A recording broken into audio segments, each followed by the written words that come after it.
and social media சகோதர சகோதரிகள் அனைவருக்கும் எனது மாலை வணக்கம்.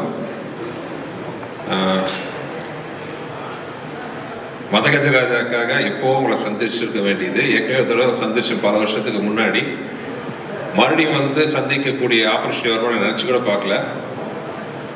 டைரக்டராக அவ்வளோ சந்தோஷமாக இருக்கு. இது ஒரு எதிர்பாராமல் ஆரம்பித்த ஒரு சந்தோஷமான நிகழ்வு. ஒரு கொஞ்ச நாளைக்கு முன்னாடி நைட் ஒரு 11:30 மணிக்கு எனது மதிப்பிற்குரிய திருப்பூர் சுப்பிரமணியம் சார் அவர்கள் நைட் ஃபோன் பண்ணார் 11:30 மணிக்கு. எனக்கு ஒரே ஆச்சரியமாக இருந்துச்சு. ஏன்னா அவரெல்லாம் சீக்கிரமாக தூங்க போகிறவர் 11:30 மணிக்கு 12 மணிக்கு ஃபோன் பண்ணுறாரு. என்ன எமர்ஜென்சின்னு பயந்துட்டு ஃபோன் எடுத்தேன். அப்போ அவர் சொன்னார், சுந்தர் இந்த மாதிரி இந்த மதகஜராஜா படத்தை கூப்பிட்டாங்க, அவர் ப்ரொடியூசர் பார்க்கணும்னு சொன்னார். சரி, கொஞ்சம் வருஷங்களுக்கு முன்னாடி எடுத்த படம் ஆச்சா, எப்படி இருக்கும்ன்ட்டு ஒரு டவுட்டில் தான் போனேன். நான் பார்த்து ரொம்ப வியந்துட்டேன். படம் ரொம்ப நல்லா இருந்துச்சுட்டு அந்த படத்தை பற்றி கிட்டத்தட்ட ஒரு 1/2 மணி நேரம் ரொம்ப ரசித்து சொன்னார்.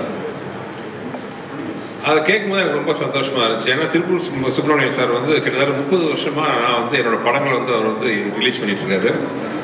எந்த படமாக இருந்தாலும் அவர் அந்த படத்தோட வியாபாரத்தை பற்றி தான் சொல்லுவார். படம் இவ்வளோ கலெக்ஷனாக இருக்குது, நல்லா போயிருக்கு, ஆவரேஜாக போயிருக்கு மாதிரி தான் சொல்லுவார் இல்லையா. எப்பவுமே அந்த படத்தை பற்றின விமர்சனம் ரைட் ஃப்ரம் முழுத்தெழுத்தால் ஆரம்பிச்சு இந்த நிமிஷம் வரைக்கும் எந்த படத்தோட விமர்சனத்தையும் சொன்னதில்லை. அப்படிப்பட்ட ஒரு திரையுலக ஜாம்பவான்கள் ஒருத்தராக இருக்கார். அவர் இந்த படத்தை பற்றி அவ்வளோ விசையாக சொல்லும்போது எனக்கு ரொம்ப சந்தோஷமாக இருந்துச்சு. அவர் என்ன சொன்னார்ன்ட்டு ரொம்ப ஓவராக சொல்லிக்கல. ஏன்னா அது பின்னாடி ஏதாச்சும் ஆச்சுன்னா நீங்கள் என்ன நக்கல் பண்ணுவீங்க, அதனால அது சொல்லலை. பட் அதோட அவர் நிற்காம அந்த படம் ரொம்ப பிடிச்சதுனால அவர் இமீடியட்டாக அவர் ப்ரொடியூசர்ஸ் மற்றும் திரையுலக பெரியவங்கெல்லாம் உட்காந்து பேசி முடிவு பண்ணி இந்த படம் ரிலீஸ் பண்ணுறதுக்கான வழிவகை பண்ணி இன்னைக்கு பொங்கல் ரிலீஸாக உங்கள் முன்னாடி நாங்கள் நின்றுருக்கோம். மதகஜராஜா எனக்கு ரொம்ப ஒரு ஸ்பெஷலான படம். ஏன்னா இந்த படத்தில் தான் எனக்கு என்னோட உடன்பெறாத தம்பி அப்போ ஆரம்பிச்ச எங்கள் நட்பு உறவு இன்னைக்கு எங்கள் குடும்பத்தில் ஒருத்தராக தொடர்ந்துட்டு இருக்கு. அது ஒரு சின்ன விதையாக ஆரம்பித்த ஒரு விஷயம். இந்த படம் ஆரம்பித்து இத்தனை வருஷம் ஆச்சுன்ட்டு நம்ப முடியல. ஏன்னா படம் ஆரம்பிக்கும் போது நானும் விஷாலும் பிளான் பண்ணது என்னன்னா, ஏற்கனவே நான் மதகஜராஜா வேற இன்டர்வியூல நான் சொல்லியிருந்தேன்.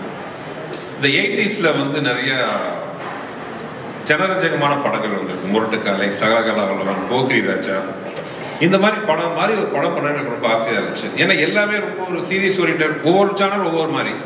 இந்த சேனல் ஒரு படம் பண்ணால் எப்படி இருக்கும், குடும்பத்தோடு உட்காந்து பெரிய லாஜிக்லாம் இல்லாமல் ஒரு சந்தோஷமாக ஒரு பாசிட்டிவ் வைப்ரேஷனோட 80s மாதிரி ஒரு படம் பண்ணணுன்ட்டு நாங்கள் ஆசைப்பட்டோம்.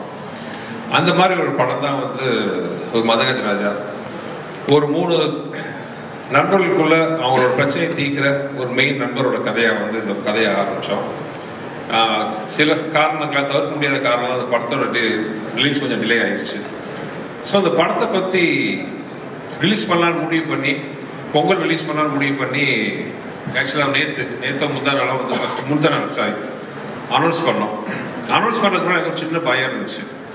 ஏன்னா கொஞ்சம் வருஷத்துக்கு முன்னாடி எடுத்த படம் மறுபடியும் ரிலீஸ் பண்ணும்போது வரவேற்பு எப்படி இருக்கும், இல்லை மேபி சோஷியல் மீடியாவில் கலாய்ப்பாங்களா, ஏன்னா இப்போ இந்த படத்தை ரிலீஸ் பண்ணுமா முக்கியமாங்கிற மாதிரிலாம் நான் கொஞ்சம் நினச்சேன்.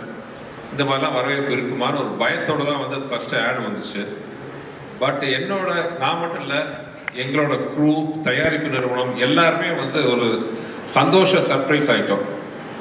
ஏன்னா அந்த சோஷியல் மீடியாவில் இந்த படத்துக்கு கொடுத்த வரவேற்பு ஆர்கானிக்காக எந்த வித ப்ரொமோஷன் நாங்கள் ஆரம்பிக்கவே இல்லை, எதுவுமே கிடையாது. ஜஸ்ட் ஒரு அனௌன்ஸ்மெண்ட் மட்டும் தான் பண்ணணும். சோஷியல் மீடியாவில் அவ்வளோ ஒரு வரவேற்பு இந்த படத்துக்கு. சோஷியல் மீடியா மட்டும் இல்லாமல் டிவி ஆகட்டும், யூடியூப், எவ்ரிவேர் அந்த படத்தை பற்றி பயங்கர பாசிட்டிவ் வைப்ரேஷன். இந்த படம் பொங்கலுக்கு நம்ம போய் பார்க்கணும். இதெல்லாம் பார்க்கும்போது எனக்கும் விஷயங்களுக்குலாம் ரொம்ப நாங்கள் பேசி ரொம்ப சந்தோஷப்பட்டுக்கிட்டோம். இன்ஸ்பைட் ஆஃப் இவ்வளோ டிலே ஆனாலும் இந்த படத்து மேலே இருக்கிற ஒரு எதிர்பார்ப்பு இன்னும் இருக்குதுன்னு நினைக்கும் போது ஒரு டைரக்டராக எனக்கு ரொம்ப சந்தோஷம். இந்த படத்தை வாழ்த்தி வரவேற்று ட்வீட் பண்ணின, சோஷியல் மீடியாவில் போட்ட, டிவியில் பகிர்ந்து கொண்ட அனைத்து நண்பர்களுக்கும் என்னோட மனமார்ந்த நன்றி. ஏன்னா இது எங்களுக்கு ஒரு பெரிய கான்ஃபிடன்ஸ் பூஸ்டாக இருந்துச்சு. அது மட்டும் இல்லாமல் படம் இன்னும் ஒரு வாரத்தில் ரிலீஸ் ஆக போகுது. படத்தை பார்த்துட்டு அதே மாதிரி ஒரு நல்ல ஒரு ஒப்பீனியன் கொடுப்பீங்கன்னு நினைக்கிறேன். ஆனால் அதே நிமிஷத்தில் இன்னொரு சொல்லிக்கிறேன், நாங்கள் யாருமே சொல்லாத விஷயத்தெல்லாம் சொல்லலை. இது ஒரு நல்ல ஒரு என்டர்டைனர். பொங்கல் மாதிரி ஒரு ஃபெஸ்டிவல் காலத்தில், ஏன்னா அந்த படம் நாங்கள் ஆரம்பித்த போதே பொங்கல் ரிலீஸை மனசு வச்சு தான் நாங்கள் ஆரம்பித்தோம். அந்த பொங்கலுக்கு மிஸ் ஆனது இந்த பொங்கலுக்கு வருது.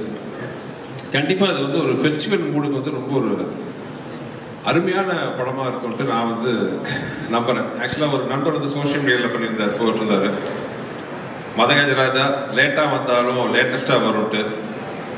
நானும் நம்புகிறேன் இது லேட்டஸ்ட்டாக இருக்கும், உங்களுக்குலாம் பிடிக்கும்ட்டு. ஏன்னா அந்த படத்தில் வந்து ஹியூமர் அவ்வளோ பிரமாதமாக ஒர்க் அவுட் ஆயிருக்கு. இன்னொரு இந்த படத்தில் எனக்கு ஒரு சென்டிமெண்ட் அட்டாச்மெண்ட் என்னென்னா, என்னோட குருநாதர் மணிவண்ணன் சார் கடைசியாக நடிச்ச படம் அது.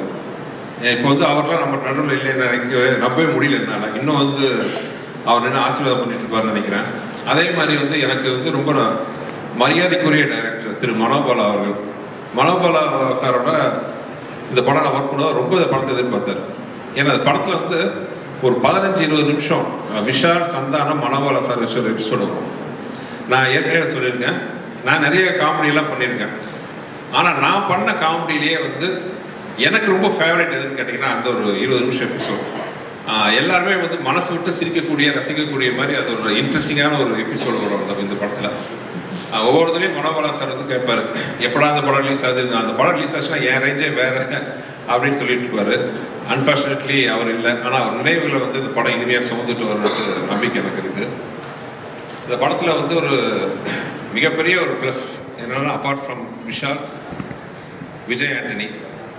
நானும் விஜய் ஆண்டனியும் வந்து ஃபர்ஸ்ட் சேர்ந்து ஒர்க் பண்ண படம் இதுதான். நான் முதல்ல அவுட்லுக்கில் அவர் பார்க்கும்போது ஒரு பெரிய மியூசிக் டைரக்டர், ஒரு பயங்கரமாக இருப்பார் அப்படி இப்படின்னு நினச்சேன். ஆனால் ஒரு குழந்தை, அந்த குழந்தை இன்னும் அந்த குழந்தையாகவே இருக்குது. ரொம்ப சந்தோஷம். அந்த எளிமை, அந்த வெள்ளை மனசு எல்லாமே வந்து அவர் அப்படியே இருக்குது. தேங்க்யூ விஜய், சூப்பர் மியூசிக் கொடுத்தாரு. ஆக்சுவலாக we miss your this commercial music Vijay. உங்களை மாதிரி இந்த மாதிரி ஒரு ஃபாஸ்ட் பீட்லாம் கொடுக்குறது வந்து வெறும் சில மியூசிக் தான் இருக்காங்க. நீங்கள் ஹீரோவாக நடிக்கிற படம்லாம் ஒரு சீரீஸ் படங்கிறதுனால சீரியஸ் சாங்காக போட்டுட்ருக்கீங்க. நீங்கள் எங்களுக்கெல்லாம் மியூசிக் போட்டால் தான் இந்த மாதிரி சாங் நீங்கள் கொடுப்பீங்க. ஸோ நான் வந்து இசையமைப்பாளர் விஜய் ஆண்டனியை ரொம்ப மிஸ் பண்ணுறேன். You have to come back as a music director. As a ஹீரோவாக நீங்கள் வந்து you are rocking. As a music டைரக்டராக நீங்கள் வெளிப்படவும் பண்ணணும். எவ்வளோ கிளாஸ் பண்ணுறீங்க, உங்களுக்கு நிறைய ரசிகர்கள் இருக்கிறாங்க. ஸோ இந்த மாதிரி ஃபாஸ்ட் நம்பர், நீங்கள் சீரியஸ் ஹீரோ. ஸோ எங்களை மாதிரி படத்துக்கு இந்த மாதிரி சாங்கெல்லாம் போட்டு கொடுங்க. விஜய் ஆண்டனி பாட்டு மட்டும் இல்லை, ஏன் நான் பண்ண படங்களில் எனக்கு மிக பிடிச்ச ரீரெக்கார்டிங்கும் இந்த படத்தில் இருக்கும். அவ்வளோ அருமையாக அந்த படத்துக்கு ஆறாறு இருக்கும். ஸோ நீங்கள் அந்த படத்தை பார்த்தீங்கன்னா நீங்கள் அதை கண்டிப்பாக அதை என்ஜாய் பண்ணலாம். அப்புறம் இந்த படத்தில் என்னை விட அதே கஷ்டப்பட்ட ஆத்மா யாருன்னா விஷால் தான். தெரியாதனமாக அவர்கிட்ட சொல்லிட்டேன், கிளைமாக்ஸ் வந்து ஒரு 8 பேக்ஸில் வரணுன்ட்டு சரிட்டாரு. But due to some reasons வந்து அந்த 8 பேக்ஸ் ஷூட்டிங் தள்ளி போயிடுச்சு. கிட்டத்தட்ட ஒரு வருஷம். அந்த ஒரு வருஷம் அந்த 8 பேக்ஸை மெயின்டைன் பண்ணுறது சாதாரண விஷயம் கிடையாது. வெறும் பச்சை தண்ணியை குடிச்சிக்கிட்டு நாங்களாம் சாப்பிடும்போது சோத்தை எல்லாம் மூத்து பார்த்துக்கிட்டு அவ்வளோ கஷ்டப்பட்டாரு. இன்ஃபேக்ட் ஃபைட் சீக்வன்ஸ்லாம் நிறைய இடத்துல வந்து விளையாட சொல்ல உயிரை பணைய வச்சு. ஆக்சுவலாக இந்த டைலரில் கூட ஒரு ஷாட் பார்த்துருப்பீங்க. அவர் மொட்டராயத்தில் தலையில் உட்காந்து கீழே வாட் அடிக்கணும். அது சின்னதாக டைமிங் மிஸ் ஆகி கழுத்தில் லேண்ட் ஆச்சு. அதை பார்த்து எனக்கு கழுத்து அந்த டப்புன்னு சத்தமே கிடைச்சு. எனக்கு உயிரே போயிடுச்சு. ஐயோ என்ன ஆக போதோ ஏதோ வருது மனசுல. நல்ல வேலையை அப்பளோ பக்கத்துலேயே நாங்கள் ஷூட் பண்ணிட்டு இருந்தோம். இமீடியட்டாக அப்பளோ கூப்பிட்டு போனோம்னா அந்த டாக்டர் பார்த்துட்டு சொன்ன ஒரே வார்த்தை, பிகாஸ் ஒரு ஃபிசிக்கலாக எக்ஸசைஸ்லாம் பண்ணி அவ்வளோ ஸ்ட்ராங்காக இருக்கிற ஒரே காரணத்தினால வந்து இதனால எந்த ஒரு பாதிப்பு இல்லைன்னு சொல்கிறாரு. ஆனால் அதை பற்றி ஒரு கவலை பண்ணாமல் இமீடியட்டாக வந்து அடுத்த ஷாட்டுக்கு ரெடி ஆகிட்டாரு. ஸோ படத்தில் ஆக்ஷன்ஸ்லாம் ரொம்ப நல்லாயிருக்கும். எக்ஸ்பெஷலி இந்த கிளைமாக்ஸ் சாங். கிளைமாக்ஸ் வந்து 2 மலைகள் மோதிக்கிற மாதிரி ஒரு ஃபைட் சீக்வன்ஸ் வரும். அதில் வந்து சோனு சூட் ஃபர்ஸ்ட் டே வந்து சோனு சூட ஷர்ட்டெல்லாம் கிழிஞ்சு ஒரு பேர் பாடியில் வர மாதிரி அவரை பார்த்தோம். நாங்களாம் வாயை பழந்துட்டோம். சும்மா ஒரு 6.5 அடி உயரத்தில் பாடி 6 பேக்லாம் வச்சுட்டு அப்படி இருந்தார். எப்பா என்ன மாதிரி இருக்காருப்பா சோனு சூட். நாங்கள் ஷூட் பண்ணும்போதே பயந்தோம். அடுத்த நாள் வந்து நம்ம கருப்பு தங்கம் வந்து சட்டையை கட்டினாரு. எல்லாம் அறந்துட்டோம். அப்படி ஒரு பிசிக் அந்த பாடி, படத்துக்காக ஒரு கட்டமைச்ச பாடி.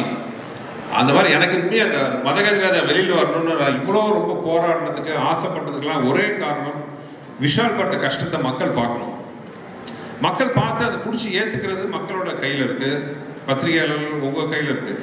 ஆனால் அந்த உழைப்பை வந்து அவங்க பார்த்தா தானே அதை என்ன டிசைட் பண்ண முடியும். ஸோ அந்த மாதிரி மதகஜா ரிலீஸ் பண்ணணுன்ட்டு நாங்கள் ரொம்ப ஆசைப்பட்டது காரணம் விஷாலோட உழைப்பு என்னன்ட்டு எல்லாம் பார்க்கணுன்னு ஆசைப்பட்டேன். மதகஜா இஸ் ஃபேண்டாஸ்டிக் ஃபேமிலி என்டர்டெய்னர். ரொம்ப ஏதோ நல்ல விதமாக எனக்கு ஒரு லைசன்ஸ் கொடுத்துருக்கீங்க. சுதர்சி படம் யாரும் சொல்லாத விஷயத்தெல்லாம் சொல்ல போகிறது இல்லை, புதுசாக எந்த விஷயமும் இருக்க போகிறது இல்லை. ஆனால் என்டர்டெயின்மெண்ட்டாக இருக்கும், குடும்பத்தோடு பார்க்க வரலாம். மினிமம் ஒரு படத்தில் ஒரு 5 நிமிஷமாச்சும் உங்கள் மனசார சந்தோஷப்பட்டீங்கன்னா அதுதான் நீங்கள் எனக்கு கொடுக்க போகிற மிகப்பெரிய பரிசாக இது வரைக்கும் நினச்சிட்டு இருக்கேன். மதகஜராஜா அந்த அனுபவத்தை உங்களுக்கு கொடுக்கணும்னு நான் நம்புகிறேன். பார்த்து நீங்கள் எல்லாருமே சப்போர்ட் பண்ணணும். அப்புறம் அந்த படத்தில் வந்து முக்கியமான விஷயம், விஜய் ஆண்டனி சார் மட்டும் இல்லாமல் எனக்கு எந்த ஒரு அருமையான டெக்னிக்கல் குரூப். இத்தனை வருஷம் கழிச்சும் அவங்களே முன்னாடி உட்காந்துக்கிறது பார்க்கும்போது அவ்வளோ சந்தோஷமாக இருக்குது. என்றைக்குமே என் தம்பியா, என் வலது கையா, என்னுள் பாதியாக இருக்கிற என் அன்பு தம்பி வெங்கட், அப்புறம் இந்த படத்துக்காக உயிரை கொடுத்து ஒர்க் பண்ண ரிச்சர்ட், இத்தனைக்கு இவ்வளோ பிஸியாக இருக்கிற ரிச்சர்ட், பிஸி கேமராமேனாக இருக்கிறவர், இந்த படத்தை ரிலீஸ் பண்ணணுன்னா எல்லா வேலையும் விட்டுட்டு வந்து இந்த படத்துக்கு இது விடிய உட்காந்து இந்த சாங்லாம் ரெடி பண்ண ரிச்சர்ட் ஆகட்டும், என்னுடைய பல படங்களுக்கு எனக்கு உறுதுணையாக இருக்கிற ஸ்ரீகாந்த், எடிட்டர் ஸ்ரீகாந்த், அவரும் அதே தான், விடாமுயற்சிக்கும் அவர் தான் எடிட்டர்.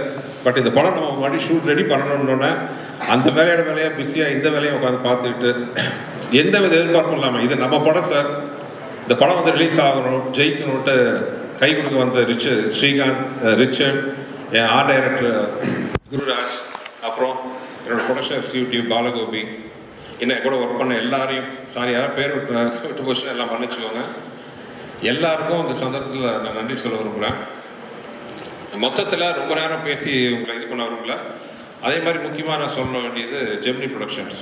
என்னதான் ரிலீஸ் கொஞ்சம் சில காரணங்களால் தாமதமானாலும் ஒரு ப்ரொடக்ஷன் ஹவுஸாக எந்த டைரக்டரோட ட்ரீம் ப்ரொடக்ஷன் ஆஃபீஸ் கம்பெனி அவங்க ஒரு செகண்ட் கூட வந்து இது வேணுமா, இந்த செலவு பண்ணணுமா, அதை பற்றி கேட்கவே இல்லை. நான் என்ன கேட்டாலும் ப்ரொவைட் பண்ண ஒரு ஃபென்டாஸ்டிக் ப்ரொடக்ஷன் ஹவுஸ். நடுவில் சின்ன காரணத்தினால கொஞ்சம் கேப் ஆகி போச்சு. நான் ஆண்டவனை வேண்டிக்கிறேன், மதகஜராஜாவுக்கு கிடைக்கிற வரவேற்பில் மறுபடியும் ஜெமினியின் கொடி பறக்கணும். ஏன்னா அந்த மாதிரி நல்ல ப்ரொடக்ஷன் ஹவுசஸ் எல்லாம் வந்து சினிமா கிடைக்கிறது வந்து சினிமா கிடைச்ச ஒரு வரம். So we wish Gemini Productions coming back again in a big way, sir. You're already big, but as a production house, I want you to come back in a big way, Mr. Anand and Kiran sir.